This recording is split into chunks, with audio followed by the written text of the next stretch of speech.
Bonjour à tous, bienvenue pour ce rendez-vous proposé à l'approche du Salon Franchise Expo Paris qui se tiendra du 15 au 17 mars prochain à Paris, porte de Versailles, au sein du Hall 1.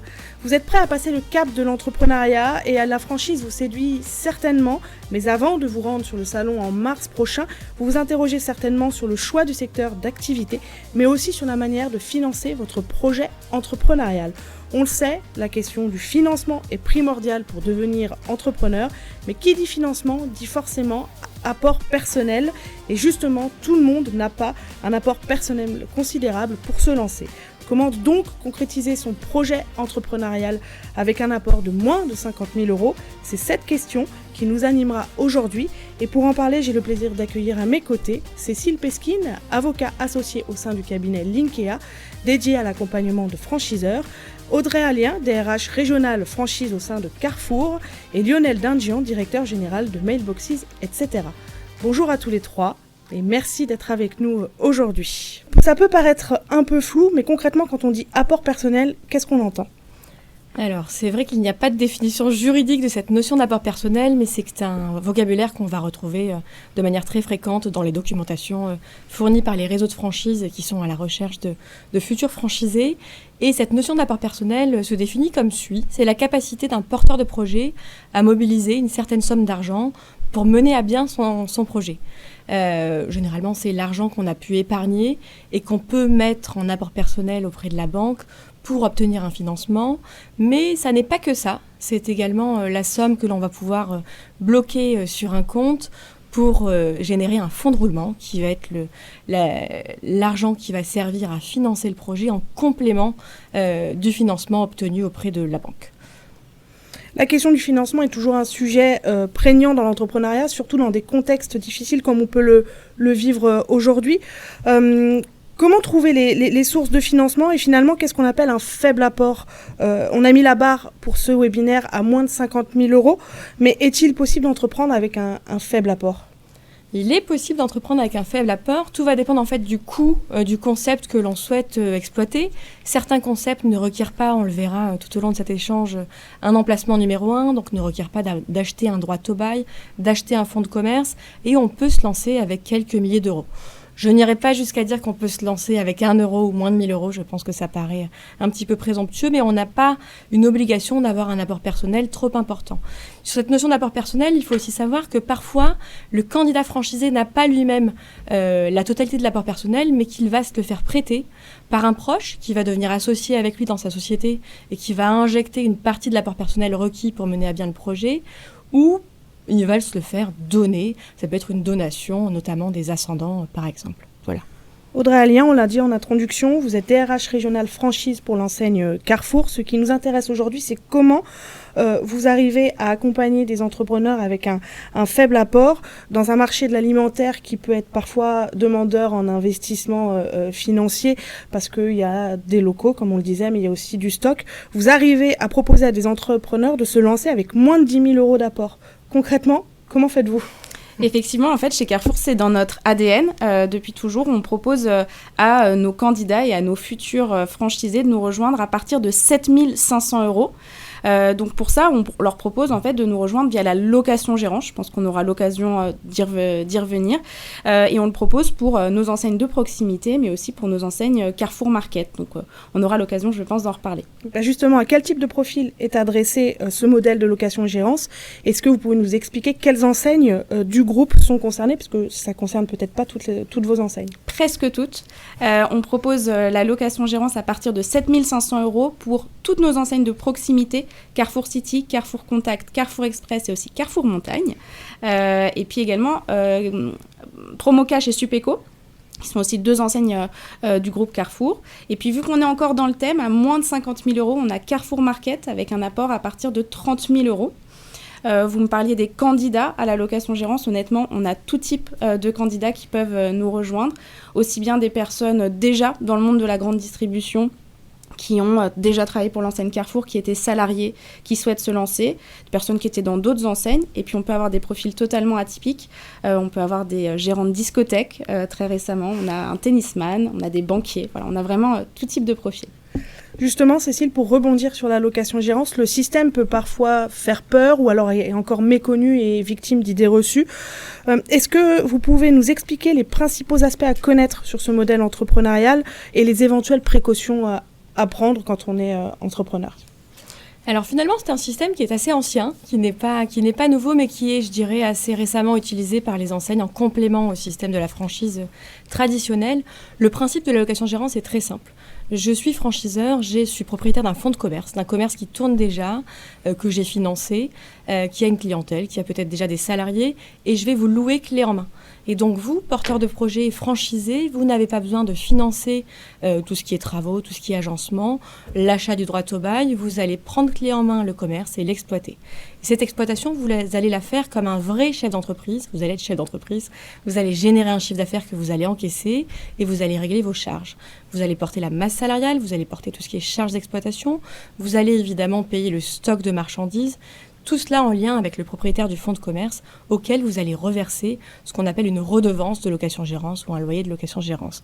Et ça permet donc, pour rebondir sur les propos d'Audrey, à des candidats qui ont finalement un apport très faible, d'accéder à la gestion d'un commerce comme un entrepreneur et de générer un chiffre d'affaires comme un entrepreneur.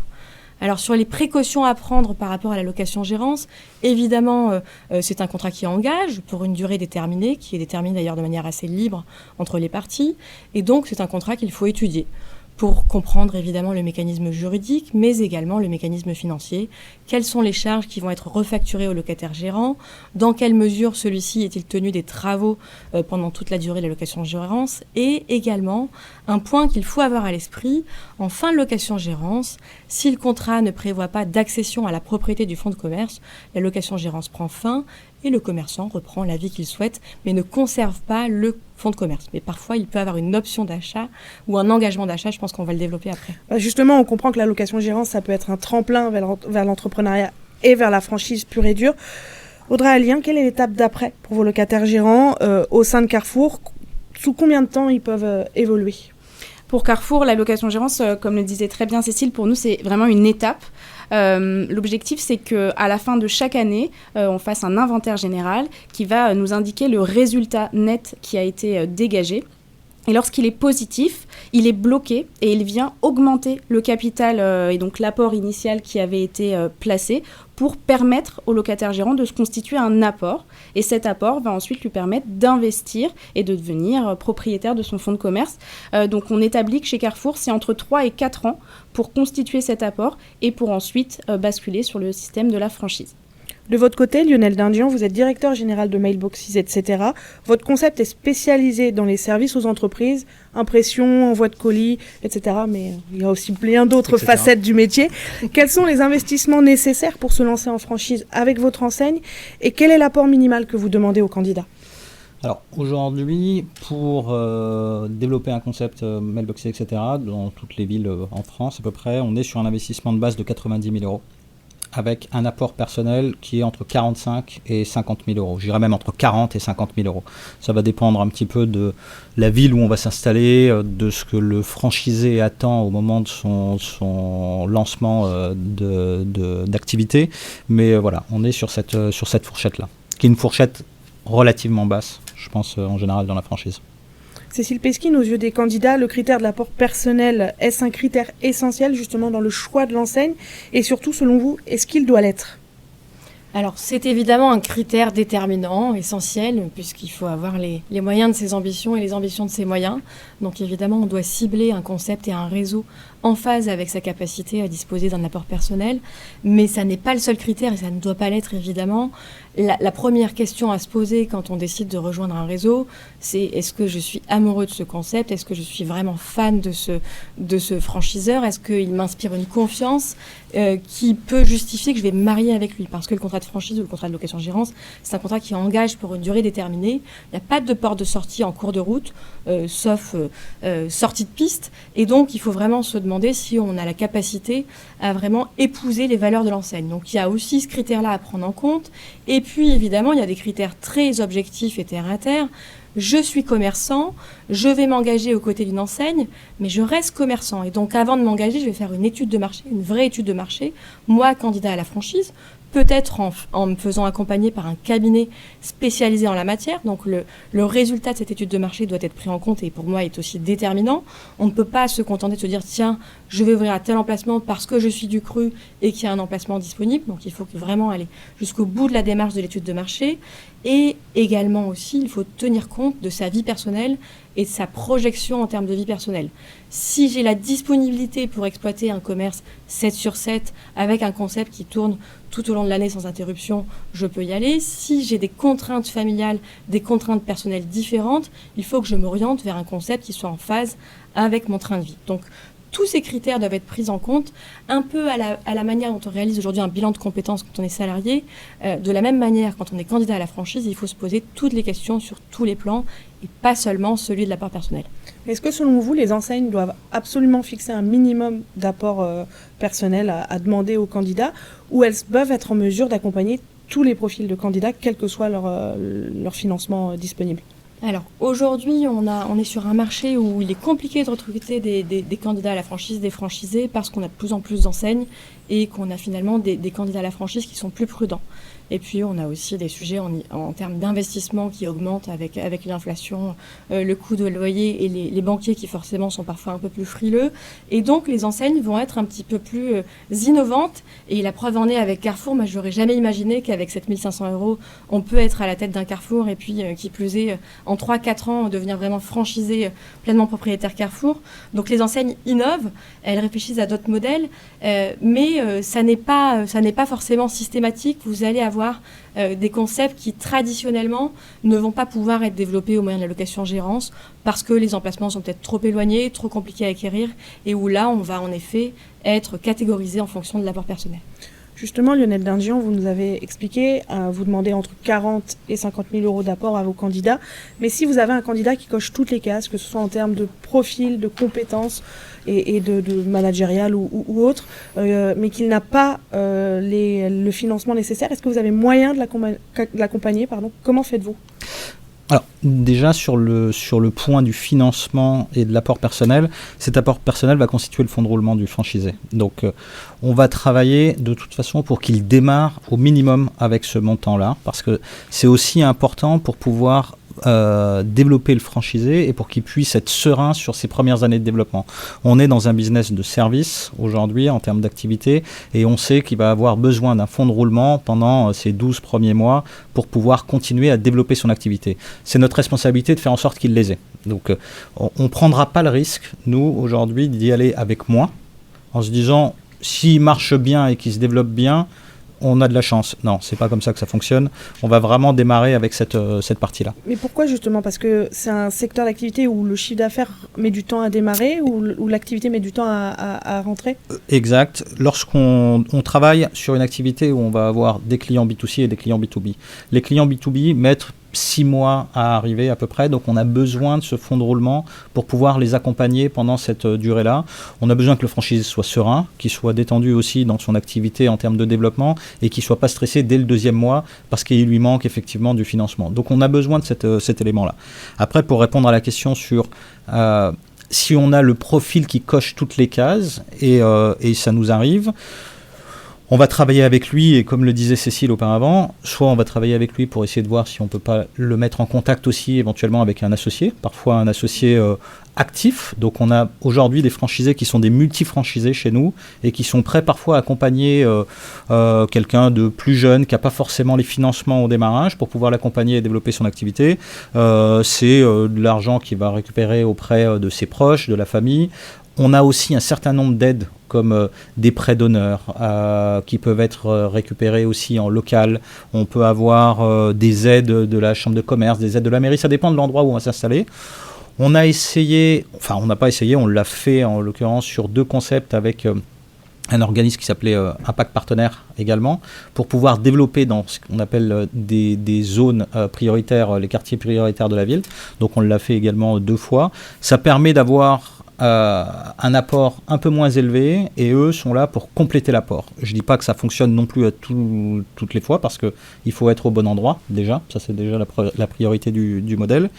Et après on va essayer d'accompagner effectivement des franchisés par le biais d'associations, de partenaires ou d'autres franchisés. Mais on est quand même obligé, et c'est ce qu'on recherche quand même, c'est que le franchisé démarre au moins avec ses 40-45 000 euros. Pour nous, c'est indispensable. C'est une bouée de sauvetage en quelque sorte. Et je dirais que l'autre aspect, il faut pas oublier en fait qui on a en face. En face, c'est la banque. Donc la banque, elle, très clairement, ça l'intéresse si on apporte au minimum 35% aujourd'hui d'apport personnel. En dessous, dans notre cas, en tout cas dans notre concept, c'est plus compliqué. Audrey Allien, même question pour vous. Vous avez détaillé le système de location-gérance permettant aux profils avec peu d'apport personnel de se lancer, mais est-ce qu'il est possible pour vous d'aller encore plus loin et d'accompagner des profils qui ont moins d'apport personnel ? On voyait la capacité des enseignes de solliciter des tiers comme Impact Partners. Est-ce que vous êtes en mesure aussi de proposer cet accompagnement-là ou pas du tout ? Alors chez Carrefour, on va pas utiliser des tiers pour augmenter éventuellement l'apport. Par contre, effectivement, on a pris conscience que certains profils, notamment les jeunes diplômés qui voulaient se lancer dans l'entrepreneuriat après leurs études, étaient parfois bloqués par l'apport de 7 500 €. Donc on a été innovant et on a réfléchi maintenant, il y a 4 ans, un programme qui s'appelle le Parcours Futur Entrepreneur, qui s'adresse à des jeunes diplômés qu'on va prendre en formation pendant 1 an via un contrat d'alternance et à qui on proposera à l'issue de ce parcours de nous rejoindre à partir de 2 500 €. Cette année d'alternance va donc leur permettre également de continuer à faire grossir leur apport. Nous, ça va aussi nous sécuriser sur le fait que dans la relation, on a déjà pu travailler pendant 1 an avec eux et les former pleinement au concept. Et puis du coup, pour eux, la location-gérance durera peut-être entre 4 et 5 ans. On va peut-être avoir 1 an de plus de location-gérance jusqu'à avoir un capital suffisant pour pouvoir ensuite investir. Mais c'est la 4e année, là on lance en ce moment la nouvelle promo. Et donc on a déjà un peu de recul sur ça et on est très satisfait de cette opportunité. Est-ce que vous avez déjà du recul sur ces personnes qui sont passées par ce programme-là et qui aujourd'hui vont basculer vers un contrat de franchise classique ou c'est encore trop tôt pour l'avoir ? Non, on a des exemples, effectivement. On a des personnes qui se sont dit, finalement, en fait, l'entrepreneuriat, c'est pas ce que j'imaginais, donc qui ont quitté le réseau. On a des personnes pour qui c'était parfois un peu tôt, qui sont devenus adjoints de magasins et qui prendront une franchise plus tard. Mais on a aussi énormément de candidats. Maintenant, on a entre 10 et 20 personnes par promotion. En tout cas, les premières promotions étaient de 10 personnes et puis la dernière promo faisait 30 personnes. Donc, on a un très fort engouement des candidats et on a plein de retours d'expérience maintenant de candidats qui ont leur propre magasin et qui sont aujourd'hui locataires gérants. On n'a pas encore de franchisés, mais je pense que ça ne saurait tarder. Au-delà de l'apport personnel, il y a une notion qu'on a évoquée, c'est le fonds de roulement, c'est la trésorerie qui est nécessaire pour le franchisé afin de lancer sereinement son activité. Cécile Pesquine, pourquoi est-ce important de ne pas penser qu'à l'apport personnel et à l'investissement initial quand on choisit une enseigne ? En effet, il faut disposer d'un matelas suffisant pour faire face à toutes les situations qu'un commerce peut rencontrer. En tant qu'avocat de franchiseur, on a parfois des dossiers qui vont se retrouver au contentieux devant un juge pour la seule raison qu'il n'y avait finalement pas une trésorerie, un fonds de roulement suffisant qui avait été mobilisé sur le projet. Un exemple concret, c'est celui des travaux. Les travaux qui vont prendre du retard, soit parce que l'entrepreneur n'a pas tenu le planning parce qu'il était trop ambitieux, soit parce qu'on a rencontré un imprévu, un mur qu'on n'avait pas identifié, une poutre ou autre. Dans cette hypothèse-là, si on n'a pas un matelas suffisant pour payer le loyer et retarder l'ouverture et retarder la rentrée de chiffre d'affaires, eh bien, on va se retrouver en difficulté très rapidement et nombre d'entreprises qui sont aujourd'hui en faillite, finalement, subissent les conséquences de cette absence de fonds de roulement. Ça, c'est sur la partie démarrage, mais ensuite, pendant toute la vie du contrat de location-gérance ou de franchise et du commerce en général, on va évidemment faire face à des imprévus. On a eu l'imprévu lié au Covid, où l'État a accompagné les entrepreneurs, mais a prêté de l'argent. Et donc aujourd'hui, il faut rembourser cet argent.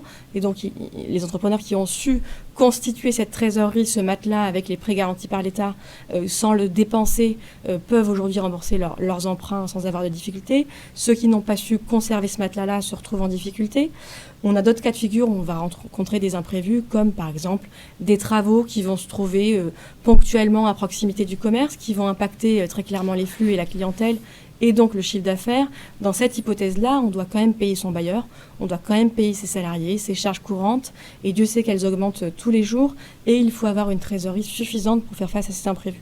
Donc c'est vraiment une nécessité impérieuse pendant toute la durée du contrat de location-gérance de franchise que de disposer de ce fonds de roulement et d'avoir une gestion prudentielle à cet égard. Et d'ailleurs, la valeur de l'entreprise, si on est amené à la céder en tant que franchisé a posteriori, va également dépendre de la trésorerie que le commerçant a su réussir à mettre de côté. Donc c'est vraiment un point très important. En tant qu'enseigne, Lionel Dindian, comment vous accompagnez? Vous avez parlé de comment renforcer un peu l'apport personnel, mais sur ces questions de trésorerie et de fonds de roulement, est-ce que vous avez moyen d'accompagner vos candidats à la franchise? Alors on les accompagne de plusieurs façons. La première, déjà, c'est de s'assurer qu'ils ont vraiment cet argent et qu'ils l'auront au moment où ils vont démarrer. Parce que entre le jour où on se rencontre et le jour où ils vont ouvrir, il peut se passer 6 mois. Donc ça ne veut pas forcément dire que vous aurez cet argent-là 6 mois plus tard. Ça, c'est vraiment capital pour nous. Après, on va les accompagner sur un certain nombre de choses. On va les accompagner sur la recherche des locaux. On va les accompagner justement sur le montage de leur business plan. Et c'est sur toute cette partie-là, aujourd'hui, qu'ils vont se rendre compte de l'importance d'avoir cette trésorerie au bon moment. Ce qu'on va beaucoup travaillé, notamment on a un département qui accompagne aussi sur les travaux, justement ce dont on parlait, sur les locaux. Nous on a la chance d'avoir des locaux, on n'a pas besoin d'avoir un local avec un emplacement numéro 1, donc la partie immobilière n'est pas très importante chez nous, mais c'est quand même très important en phase de démarrage, comme je l'ai dit au démarrage, enfin comme je l'ai dit au début. Notre première année est relativement basse, c'est-à-dire que pour vous donner une idée, en année 2, on va doubler le chiffre d'affaires de l'année 1, voire 2 fois et demi, et en année 3, on fait encore 50% au-dessus. Donc on a une montée en puissance, donc on doit mobiliser en tout cas les ressources sur la première année et faire en sorte d'avoir le point mort le plus bas possible. Donc ça, c'est tout notre travail. Et on va commencer à travailler avec nos franchisés, notamment lors de la formation, pour qu'ils commencent à dépenser le plus tard possible. C'est-à-dire qu'ils peuvent commencer à travailler, faire une étude du marché, voire vendre, avant d'avoir ouvert leur centre, pour pouvoir déjà constituer un petit matelas et éviter de piocher dans leur trésorerie mois après mois. Même question pour Carrefour. Comment vous les sensibilisez à ces notions de trésorerie et de fonds de roulement? Est-ce que vous avez un moyen de les accompagner?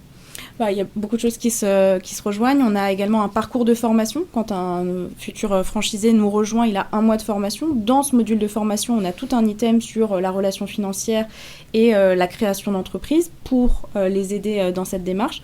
On les met aussi en relation très vite avec un cabinet comptable, en tout cas référencé chez nous, partenaire, pour qu'ils puissent très vite avoir leur contact et qu'ils se fassent conseiller. Il y a plein de nouvelles problématiques qui arrivent pour un futur franchisé, de gestion de patrimoine, de fiscalité, qui sont des nouvelles problématiques. Et donc la formation est très importante pour eux. Et puis on a des conseillers de franchise qui, tout au long de leur relation avec Carrefour, vont pouvoir les accompagner au quotidien. Alors on l'a évoqué, vos concepts respectifs nécessitent des points de vente, que ce soit un commerce ou une agence. Ce sont des charges supplémentaires forcément dans l'investissement global. Comment appréhendez-vous cette question pour limiter l'impact justement sur l'investissement et le besoin en fonds de roulement des candidats? Peut-être chez Carrefour, vous pouvez nous expliquer comment vous... Oui, c'est vrai que ça fait peur parce que dans un magasin alimentaire, on voit tout de suite le stock et la valeur de stock que ça peut représenter. Donc ce sujet, on l'évince très rapidement auprès des candidats. Enfin, l'évince.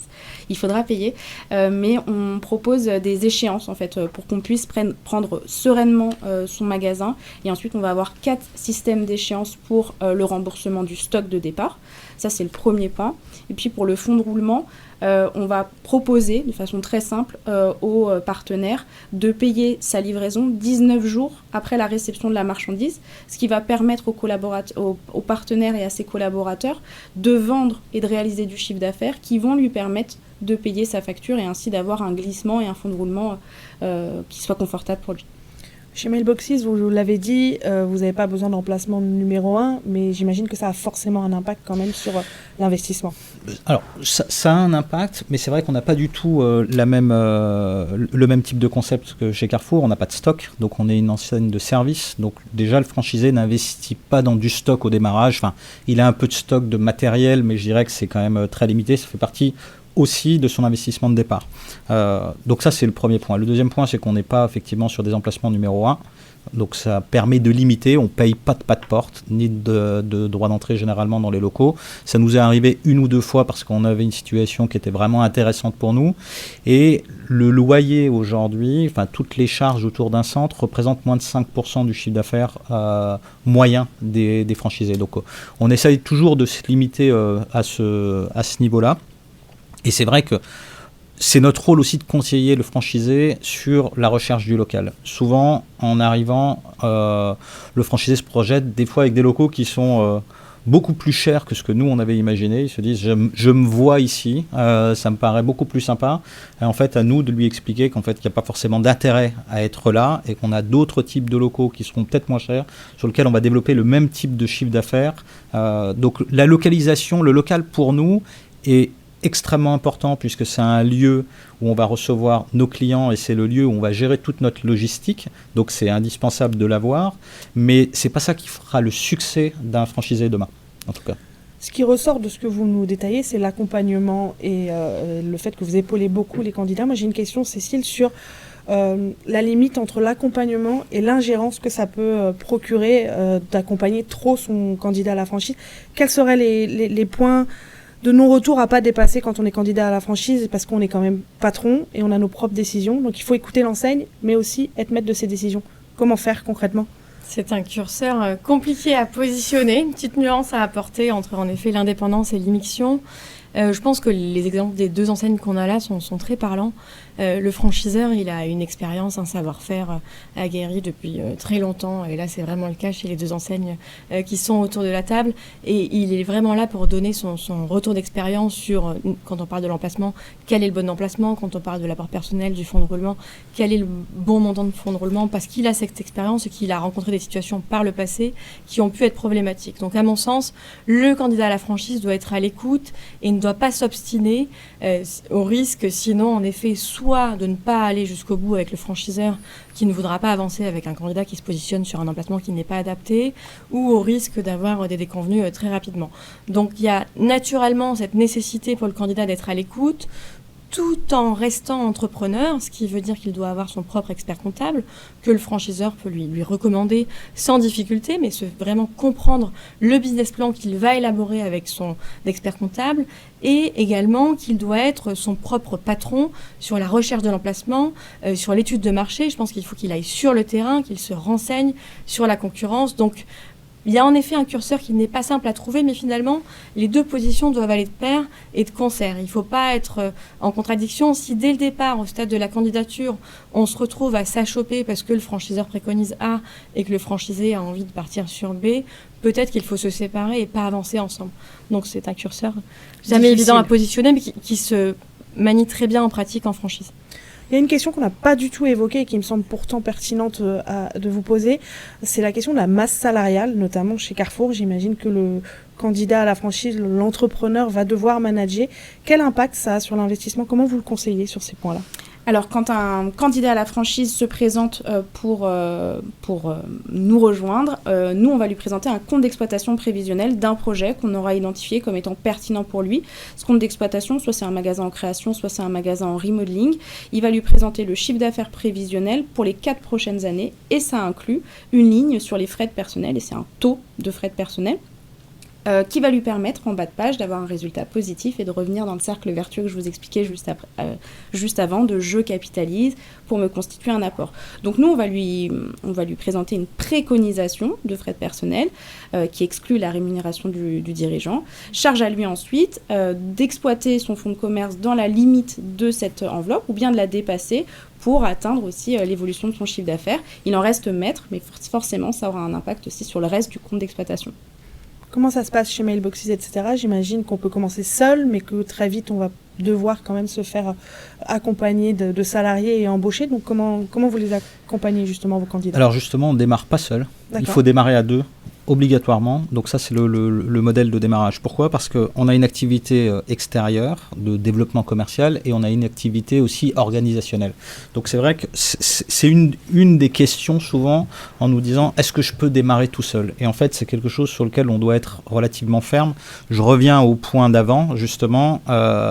où on place le curseur et où est l'ingérence. Dans ce cas-là, on est très clair sur ce système-là parce qu'on sait qu'un franchisé qui démarre tout seul n'arrivera jamais à se développer, puisqu'il ne peut pas sortir, il ne peut pas aller chercher des clients, donc il va rester dans son centre et il ne se passera rien, ou alors il doit fermer son centre et il perd aussi une partie de sa clientèle. C'est un prérequis. C'est un prérequis, automatiquement. Donc on a toujours 2 personnes, et après, comme pour Carrefour, on a des ratios. Je dirais que nos ratios varient en fonction des types de locaux qu'on va avoir. Aujourd'hui, on a des locaux qui sont plutôt des locaux de centre-ville, où on va avoir un mix de services un petit peu différent, avec beaucoup plus de clients entrants, avec des paniers plus faibles. Et on va avoir des franchisés qui vont s'orienter beaucoup plus sur du B2B, sur des locaux en extérieur de ville, avec plus grands, souvent, avec beaucoup plus de B2B, très peu de particuliers. Et donc là, le mix et le chiffre d'affaires par personne, je dirais, est différent. La marge également. Donc je dirais que c'est un mélange entre l'emplacement, le choix du franchisé, et après c'est notre travail également avec nos animateurs sur le terrain de les accompagner. Quand on est dans un métier de service, la vraie différence c'est la masse salariale. Donc il faut être vraiment bien positionné. Je dirais que c'est la masse salariale et c'est l'efficacité de chaque personne. Donc si le franchisé veut s'acheter un peu plus de confort, on va dire, et qu'il décide d'avoir une personne supplémentaire, il est certain que sa rentabilité sera affectée. Donc tout se fait à ce niveau-là. Et là, pour le coup, on ne peut pas décider non plus pour le franchisé. On peut lui recommander, on peut lui expliquer ce qu'il faut faire. S'il a décidé de le faire autrement, d'avoir une personne de plus parce qu'il pense qu'il va se développer plus vite, on va l'accompagner dans ce sens-là. S'il estime qu'il veut essayer de limiter au maximum ses charges, on va l'accompagner également dans ce sens-là. Notre rôle, c'est de les accompagner, mais pas de décider sur ce genre de choses à leur place. Oui, parce qu'il faut rappeler que le franchisé reste son propre patron. Exactement. Et maître de ses décisions stratégiques, même si vous êtes là pour l'épauler en tant qu'enseigne. Un mot sur le modèle de la franchise. Cécile Pesquine, quels sont les concepts et les secteurs d'activité qui nécessitent, selon vous, des apports moins importants que d'autres ? Alors, je ne citerai pas de marque. Il y en a 2 autour de la table, et du coup, qui nous permettent de considérer qu'en fait, dans des secteurs d'activité très variés, on peut devenir franchisé avec un apport personnel réduit. Traditionnellement, c'est vrai qu'on est sur le commerce de services qui va requérir des apports personnels moindres, puisque justement, il n'y a pas toujours de nécessité d'avoir un emplacement. Vous avez énormément de concepts aujourd'hui sur des prestations de services dans le domaine des travaux, dans le domaine de la prestation de services intellectuels, de l'accompagnement, du conseil, du coaching, qui ne nécessitent pas du tout d'avoir un local où on va accueillir du public, où on doit être visible du public. Et donc, ça va évidemment permettre d'avoir un apport personnel qui est réduit par rapport à des concepts de retail traditionnels où il faut un emplacement numéro 1 avec du flux. En restauration, tout ce qui est restauration place assise, donc traditionnelle, va évidemment impliquer d'avoir un apport personnel un peu plus conséquent, parce qu'il faut avoir un emplacement avec une vraie cuisine, avec éventuellement une extraction. Il y a souvent un pas de porte associé ou une reprise de fonds de commerce. En restauration rapide, on peut trouver des cellules qui sont plus petites et qui permettent finalement, avec un apport personnel réduit, également de devenir franchisé. Donc c'est vraiment multisectoriel. Ça n'est pas réservé à un seul secteur. Ça va dépendre du concept et du positionnement du franchiseur. On l'a dit tout à l'heure un petit peu rapidement, il peut être compliqué pour les enseignes de recruter des candidats et parfois on avance des chiffres pour pouvoir attirer les futurs franchisés. Pourquoi faut-il parfois se méfier de ces chiffres à annoncer par les enseignes et à quoi faut-il être vigilant en tant que candidat à la franchise ? Je pense qu'il ne faut pas forcément se méfier des chiffres. Si les chiffres sont communiqués, c'est qu'a priori ils sont vrais. Sinon, on tombe dans ce qu'on appelle le dol ou le mensonge sur le plan juridique. En revanche, les chiffres qui sont communiqués ne donnent pas une vision exhaustive de ce qui va être réalisé par le franchisé si jamais il franchit le cap et rejoint le réseau. Et donc, les chiffres sur lesquels une enseigne communique traditionnelle sont le chiffre d'affaires moyen, le nombre de salariés moyen, l'apport personnel moyen requis, mais ça va être des moyennes. Parfois, on peut avoir une échelle avec le plus haut, le plus bas, le milieu. Mais ensuite, il faut vraiment que le candidat fasse la démarche qu'on a évoquée juste avant, réaliser son business plan avec son expert comptable en tenant compte des moyennes du réseau pour ensuite, lui, se projeter et déterminer quel peut être son chiffre d'affaires cible et quelles vont être ses charges à lui. Donc, il faut vraiment se dire que les chiffres communiqués par le franchiseur, sont synthétiques et ne sont pas exhaustifs. Et il lui appartient de faire une vraie étude sur la partie chiffrée. Et là encore, le franchiseur ne va pas communiquer tous les chiffres de toutes les entreprises du réseau. En revanche, le franchisé, lui, peut de manière aujourd'hui très facile avec Internet se procurer les chiffres de pas mal de franchisés du réseau. Il peut également prendre attache avec des franchisés déjà en place sur des typologies d'emplacement comparables pour savoir quels sont les chiffres réalisés, quels sont les niveaux de charge, et ça lui permet de se projeter sur ce qu'il va ensuite pouvoir inscrire dans son business plan. Donc, se méfier des chiffres, mais surtout ne pas se limiter aux chiffres communiqués, avoir une vraie démarche journalistique, pour reprendre le terme qui vous est propre, et enquêter avant de se lancer, c'est vraiment important. On l'a dit tout à l'heure, les candidats peuvent être un peu plus frileux à entreprendre. On connaît des temps économiques et politiques un peu troublés. Lionel Dindian, est-ce que vous sentez que c'est plus compliqué de convaincre les candidats aujourd'hui ? Depuis 2 ans, effectivement, c'est plus compliqué. C'est plus compliqué d'avoir des nouveaux candidats surtout. Je ne sais pas si c'est plus compliqué de les convaincre, mais je trouve qu'il y a moins de candidats en général. On est dans effectivement des périodes un peu plus troublées, donc les gens se disent je suis en place et je vais peut-être pas me lancer tout de suite. À l'inverse, malheureusement, avec des crises successives, on a aussi beaucoup de gens qui tombent dans des plans sociaux, donc c'est parfois le moment pour eux de se dire ok, je me lance, j'arrive avec un petit pécule et je vais pouvoir démarrer mon activité. Je pense qu'il est important pour nous de pouvoir communiquer correctement, de communiquer les bons chiffres. Nous, on essaye de dire à nos candidats à la franchise d'aller visiter d'autres centres, donc discuter avec d'autres franchisés. Je pense qu'on essaye d'être vraiment en transparence sur nos chiffres. On a des franchisés qui réussissent mieux que d'autres, c'est un fait.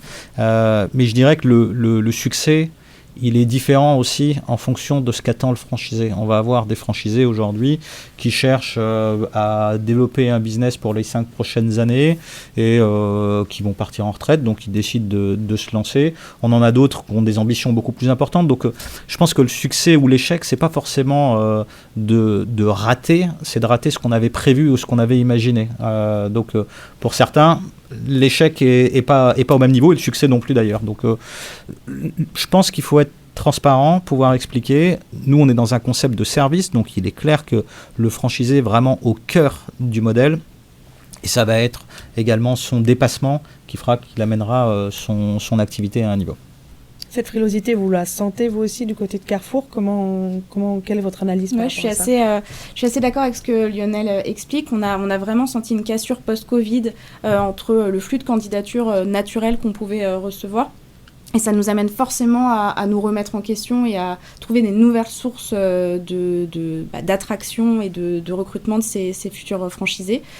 Donc chez Carrefour, on a une équipe communication qui est dédiée à ces sujets, qui va vraiment alterner entre des événements physiques comme le salon de la franchise, qui sont pour nous des éléments essentiels pour aller à la rencontre des nouveaux franchisés, mais aussi des nouveaux canaux, et notamment la cooptation qui se développe énormément, qui est devenue d'ailleurs la première source de recrutement dans notre réseau, les réseaux sociaux aussi. Donc voilà, ça nous pousse à trouver de nouvelles sources qui très rapidement se sont imposées pour nous comme des valeurs sûres.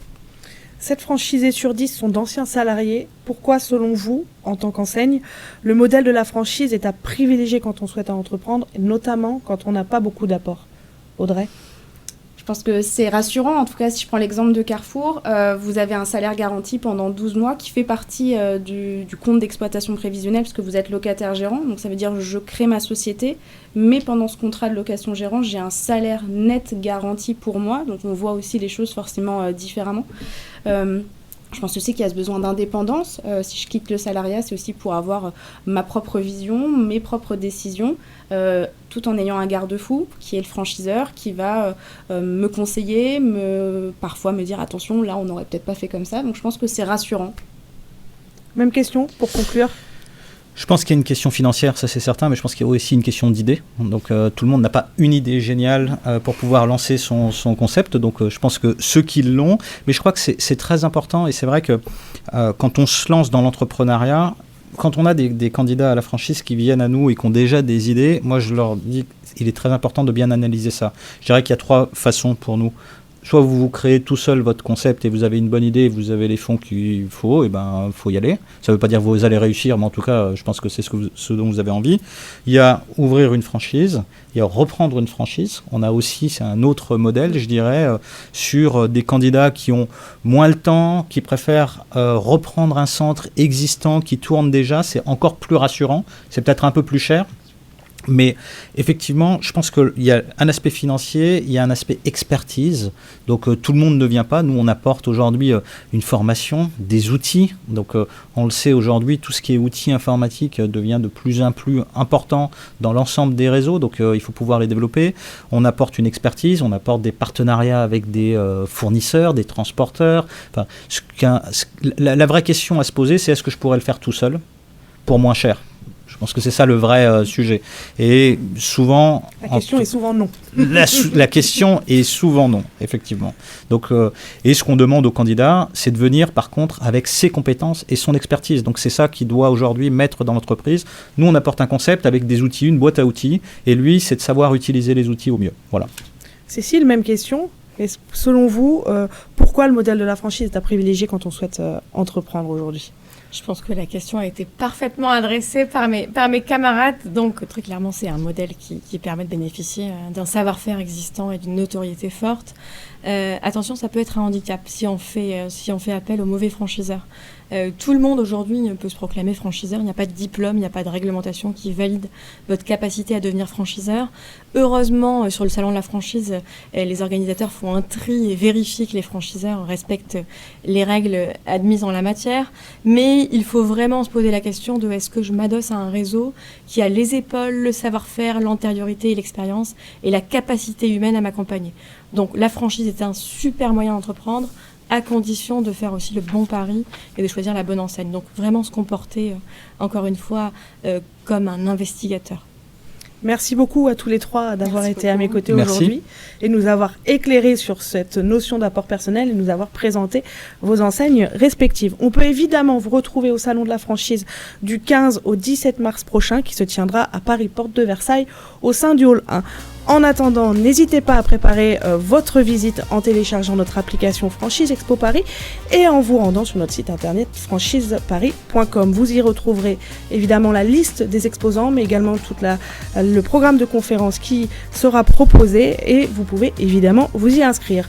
Et pour encore plus de conseils et de témoignages d'entrepreneurs, n'hésitez pas à visiter notre site tousentrepreneurs.com. À bientôt.